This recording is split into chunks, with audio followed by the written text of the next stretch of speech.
Well, good afternoon, everyone, and welcome to this special council meeting of Belleville City Council for January the 20th. I'll call the meeting to order, and I want to start off by thanking everyone on council for accommodating today's meeting into their schedules.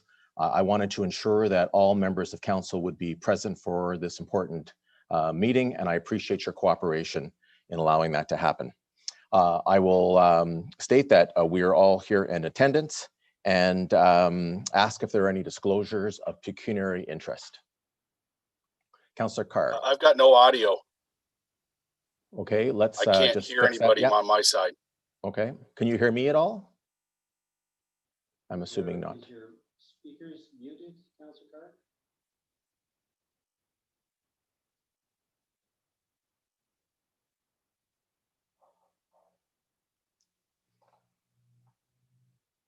So sorry for the interruption. We'll just wait and see if we can resolve this technical issue.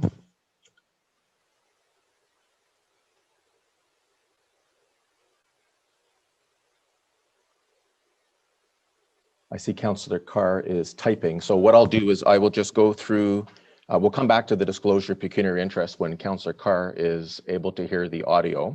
But in the meantime, I can let everyone know that we will not be dealing with a number of items at the special meeting. On the agenda, we will not be dealing with obviously the moment of reflection, public meetings, reading and confirmation of minutes, deputations, correspondence, consent items, council information matters, bylaws, motions, notice of motions, or announcements.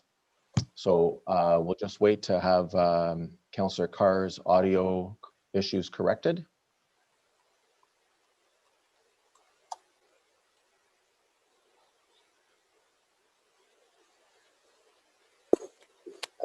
He's just going to drop off and rejoin. Yeah. For those folks following from home, we apologize for this technical interruption. This unfortunately happens more often than we'd like during COVID times, but I will point out that the agenda for today's special meeting is on the City of Belleville's website under agendas and meetings, and residents can look at the reports that are included as well as the agenda as they follow. Councillor Carr, can you hear us now? Yes, I can. Thank you. Okay, wonderful. Everyone else is good to go? So Councillor Carr, I was asking if any disclosure of pecuniary interest and general nature thereof. No. Seeing none, I've already mentioned the items that will not be dealt with at today's meeting. So we'll move to committee of the whole. I need a motion to go into committee of the whole to hear and consider reports, passing of recommendations and resolutions with myself and the chair. Can I get a motion, please? Moved by Councillor Sandison, seconded by Councillor Williams. All in favor, it's carried. So we'll move to reports. The agenda shall include under reports items that shall warrant individual attention from council. 8A1 is the Mayor's Ad Hoc Council Candidate Review Committee, vacant Ward 1 council seat, and the recommendation.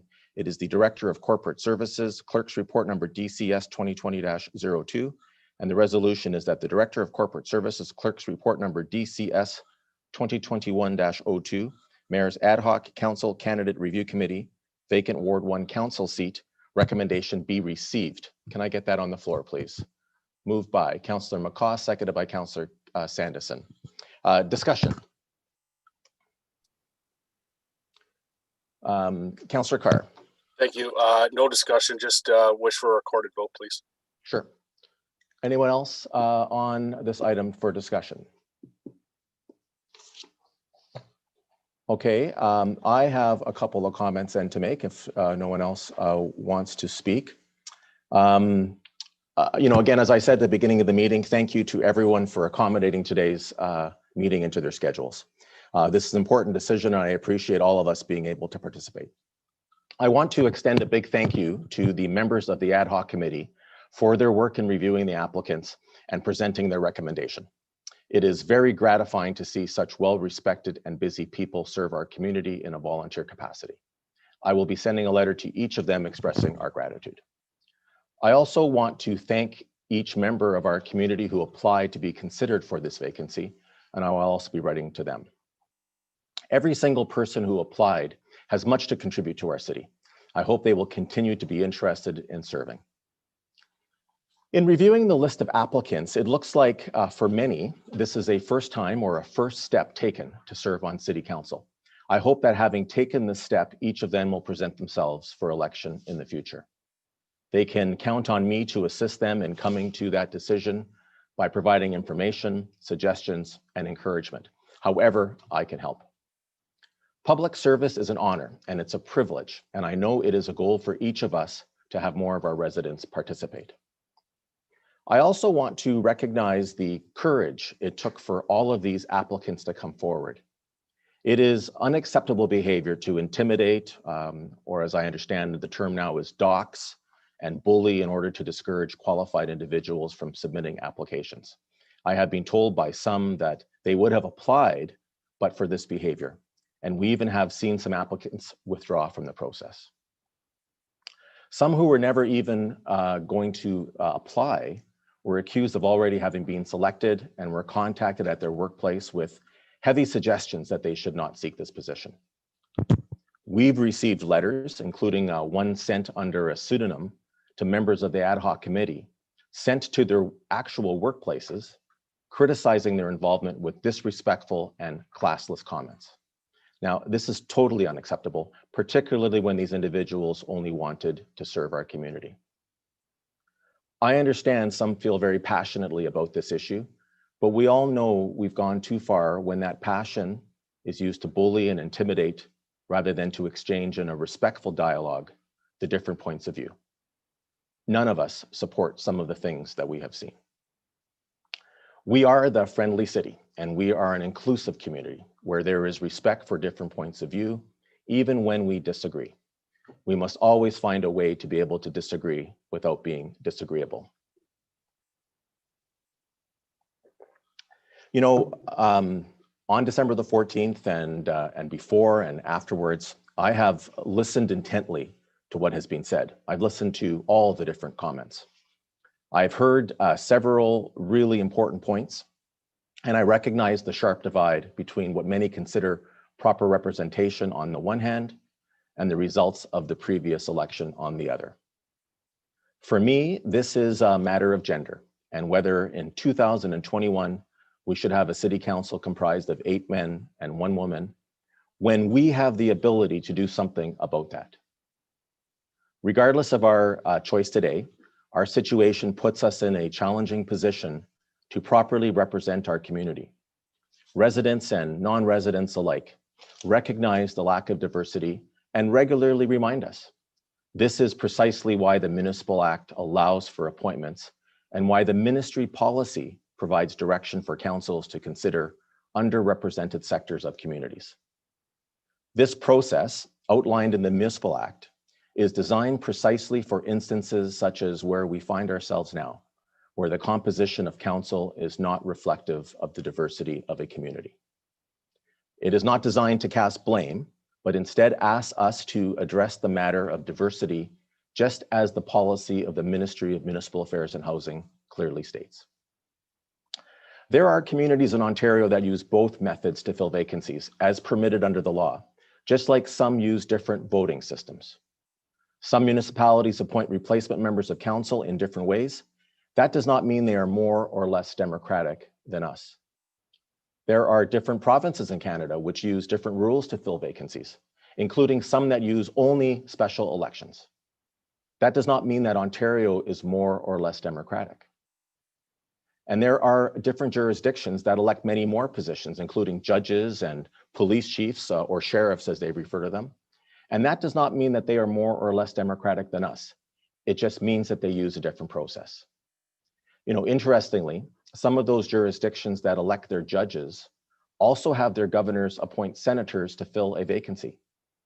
This will occur today as Vice President Kamala Harris resigned her seat as a senator from California, and Governor Newsom will select her replacement. This does not make them an undemocratic state or that their process is undemocratic. So how do we find a way forward when some are not willing to consider any compromise other than something that has already been put to an unsuccessful vote? Governing is about a good process where decision makers are willing to consider alternatives. What we have before us is an alternative, and deserves at least our consideration. I am grateful to the men and women who have come forward to offer to serve. I am grateful to the members of the committee who considered those applicants and have made their recommendation.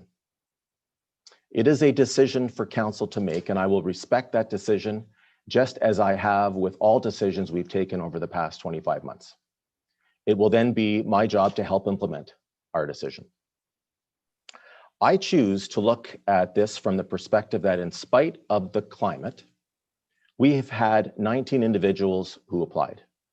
This is more than the 17 who presented in Ward 1 in the last election. I choose to look at the fact that 13 females applied along with 6 men, compared to only 4 women who presented in 2018. I choose to look at the diversity of the applicants who represent the diversity of our city in terms of gender, race, ethnicity, orientation, age, as well as the combination of long-term residents and those who are newly arrived. I choose to look at this as a call to welcome everyone to participate, and not just those of us who have the financial ability and other advantages that came from our positions of privilege prior to getting elected. The positive results of this process are significant and show what can occur when we make the efforts to encourage diversity and equity. Belleville represents everyone in our community, not just those who voted for us in 2018, but also those who did not vote at all and whose voice was not heard. I look forward to seeing more people involved as a result of opening this process to everyone, including all of these well-qualified applicants. So there's a motion on the floor to receive the report. I'll call the question now. Councillor Sanderson. Thank you, Your Worship. I just wanted to make sure that the motion on the floor is that we are just to receive the report. That's the motion, correct. Thank you. All right, so the motion on the floor to receive the report, all in favor? Requested a recorded vote. Oh, yes, thank you. Sorry, Councillor Carr requested a recorded vote. Mr. McDonald, when you're ready, you can call the vote, please. Councillor Sanderson, Yes. Councillor Thompson, No. Councillor Williams, No. Councillor Carr, No. Councillor Kelly, No. Councillor Millette, No. Councillor McCaw, Yes. Mayor Panchak, Yes. motion fails. Okay, so the motion to receive the report is not successful. I'll open it up. Does anyone like to make a motion at this time? I'm going to call a 5-minute recess. It is 2:13. Councillor Thompson, I'm going to be making a phone call to you. And so I will call a recess. We'll come back at 2:18 in 5 minutes.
Okay, I will reconvene the meeting.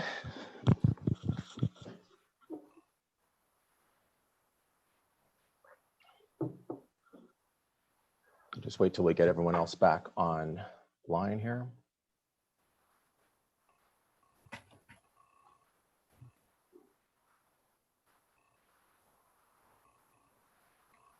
Just waiting for Councillors McCaw and Sanderson to reactivate their cameras so that I can see that they are here.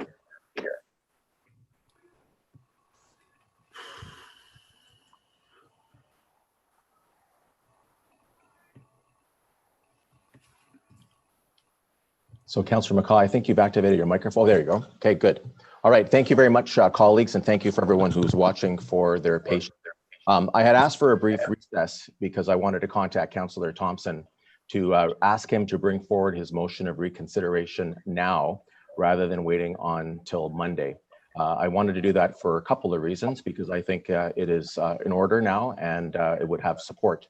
I also wanted to do it because under the Municipal Act, the deadline for us to take action on this and comply with the act is the 22nd of January, which is Friday, and the meeting on Monday is after that point. Unfortunately, Councillor Thompson is not prepared to move forward with that reconsideration motion at this time, and we will have to wait until Monday in order to deal with it. You know, again, I think we all would have liked to have dealt with that reconsideration motion and taken the action to appoint Mr. Alsap to the vacant position. But I respect the fact that it was Councillor Thompson's notice of reconsideration that he brought at the last meeting, the last council meeting, and that we will wait until Monday in order to deal with it. Still wish to wait until Monday, Councillor Thompson? Yes. Okay, so any other motions that anyone would like to bring forward at this time? Seeing none, I will ask for a motion to rise and report. Moved by Councillor Carr, seconded by Councillor Williams. All in favor, it's carried. There is no new business today, so a confirmatory bylaw, that bylaw number 2020-15, a bylaw to confirm the proceedings of council at its special meeting held on January the 20th, 2021, be read a first, second, and third time, and finally passed this 20th day of January 2021. Moved by Councillor Kelly, seconded by Councillor Thompson. All in favor, it's carried. Motion to adjourn. Moved by Councillor Carr, seconded by Councillor Millette. All in favor, it's carried. We'll see everybody on Monday. Thank you.